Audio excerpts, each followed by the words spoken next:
Good morning, students. Today we are going to learn the remaining part of our fourth section, second lesson on saying please. In first part, we observe that how rude behavior of a person can disturb himself as well as his circumstance also. In this way, vice versa of such nature. So far, the impolite person to polite person is concerned. Here is today we will discuss regarding the a polite person's behavior. How are the reflections of polite person on society? I should like to feature in this connection, my friend, the polite conductor. By his discriminating title, I do not intend to suggest a rebuke to conductor generally. Here, writer focus on the behavior of particularly a conductor. The conductor who was a polite person, we can say obedience person, respective person, and on the contrary, I am disposed to think that there are a few classes of men who come through ordeal of very trying calling better than bus conductor do. Here and there you will meet an unpleasant specimen who regard the passenger as his natural enemy. We will observe the two types of conductors. Some conductors are very good behavior and some conductors are maybe rude behavior. They make treat their customer, their passenger, just like their enemy. As a creature whose chief purpose on birth is to cheat him, and who can only be kept reasonably honest by loud voice and aggressive manner. These are the we can say indication of bad behavior, loud voice or aggressive manners. But this type is rare than it used to be. And such types of behavior was unavoidable in the society. And at that time, this conductor behaved very good manner. I fancy the public owes much to the Underground Railway Company, which also run the buses for insisting on certain stand of civility in its service, in its servants, and taking care the standard is observed. And we know that bus transformation, bus transaction is in order to service their servant also. In doing this, it only makes things pleasant for the traveling public. And the railway department, underground railway company, that company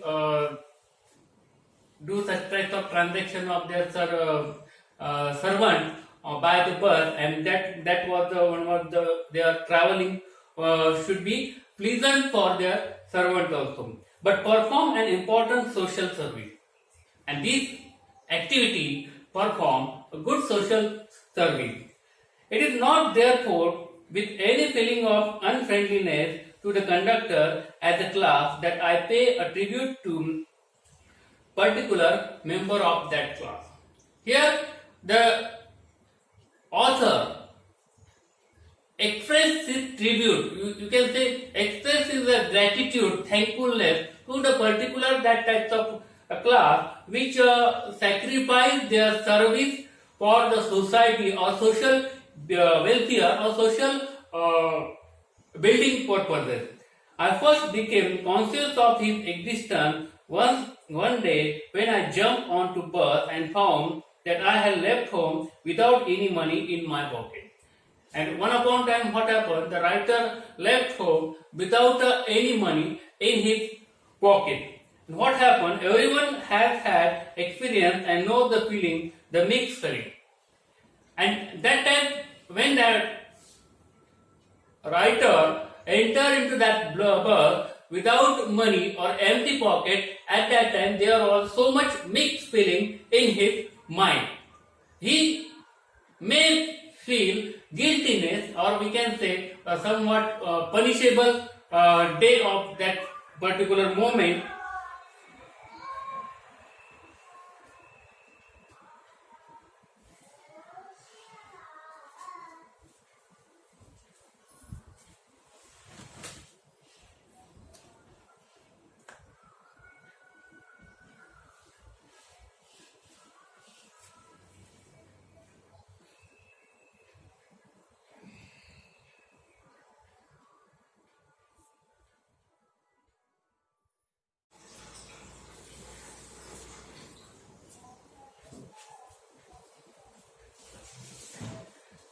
Now, there was a mixed feeling within the mind of that writer, and what happened? You would not be at all surprised if the conductor eyes you coldly as much as you say. Yes, I know that state all old trick. Now then, off you get, and even if the conductor is a good fellow and lets you down easily, you are faced with necessity of going back. And inconvenience, perhaps, of missing your train or your engagement. If without money, if we will enter into the bus, and if the bus conductor is not good nature person, if he order you to go outside the bus, it will be missing of our future train, or as well as the engagement, or you can say an office duty, etc. But having searched my pocket in vain for stray coffers, and having found I was utterly penniless, and in a very humble way, writer searched his pocket, and his pocket was penniless, without a paisa, and I told the conductor with as honest a face as I could assume that I couldn't pay the fare. And at that time, the writer ordered to the conductor, the writer requested to the conductor that I was unable to pay you the today's bus fare due to the my pocket is forgot at home. Oh, you needn't get off. That is all right. That conductor was good behavior, and he said, you needn't get off. You don't go outside the bus. That is all right, said he. All right, said I, but I haven't copper on me, or I have not a single coin with me. Oh, I shall book you through, he replied. The conductor said that I will give you the bus fare. Where would they want to go? And he handled his bundle of ticket with the air of man who was prepared to give me a ticket for anywhere from Bank to Hong Kong. And when the conductor was ready to give him his ticket, his journey ticket, bus journey ticket without money, that ticket was one of the highest achievement in the life of that author. He feels that that is just like a Hong Kong ticket for him. I said it was a very kind of him, and told him where I wanted to go, as he gave me the ticket. I said, what was the destination of the writer? That destination's ticket was offered by the bus conductor to the writer. But where shall I send the fare? Oh, you shall see me someday, all right. Writer politely asked him that how can I pay you this fare in future? The conductor said that you will see me some there or somewhat in this bus also or other bus, you may pay me. He said cheerfully. He turned to go, and then luckily my fingers still wandering on the corner of my pocket lighted on the ceiling, and the account was square. Till he was searching within his pocket some penny, some rupees, but that fact did not lessen the glow of pleasure which so good nature and action had given me.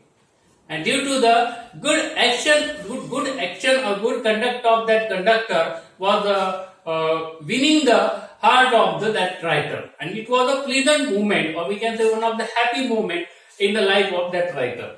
A few days after, my most sensitive toe was tramped on the rather heavily as I sat reading on the top of the bus. And one of he was suffering. The writer was suffering from the toe pain and his physical suffering, physical, we can say, pain suffering. And what happened that too? I was sat reading on the top of the bus. I looked up with some anger and more agony, and saw my friend of cheerful countenance. And at that time, the writer was suffering from pain, so he was super agony, somewhat we can in angry mood, and sorry sir, he said, I know these are heavy boots, got them because my own feet get trod on so much, and now I am trading on the other people. And what happened? This due to his troubleness, the writer was we can say behaving the other people, behaving or controlling the walking of the other people. Don't touch to his toe. And what happened? I am trading on the people. Hope I didn't hurt you, sir. He had hurt me, but he was so nice about it that I assured him he hadn't. After this, I began to observe him whenever I boarded his bus, and found a curious pleasure in the constant good nature of his bearing. Here, again, this good nature conductor respectfully treated to the writer when he was suffering from toe pain, and what happened? This curious pleasure, he seemed to have an inexhaustible fund of patience, and that conductor had unlimited patience to treat the people politely and give for making his passenger comfortable. He makes journey of his passenger comfortable. I noticed that if it was raining, he would run the stair to give someone the tip that there was room inside. With old people, he was as considerate as son. For an old person, he was just like treating their son, and with children, a solitarious father. For children or small kid, he was just like a tender caring, we can say a very tender-hearted father, and he had evidently a peculiarly warm place in his heart for young people, and always indulged in some merry jest with them. And he also behaved with the young people very happily, or merry jest, or in happy mood. If he had a blind man on board, it was not enough to set him down safely on the pavement. He would call to Zeal in front to wait while he took him across the road. He only for physical handicapped person, he also treated very nicely, very politely, and he not only helped them to down from the bus to the pavement, but also he helped them to cross the road also, and safely. I found that irritated such an atmosphere of good temper and kindliness that journey with him was a lesson in nature, courtesy and good manner.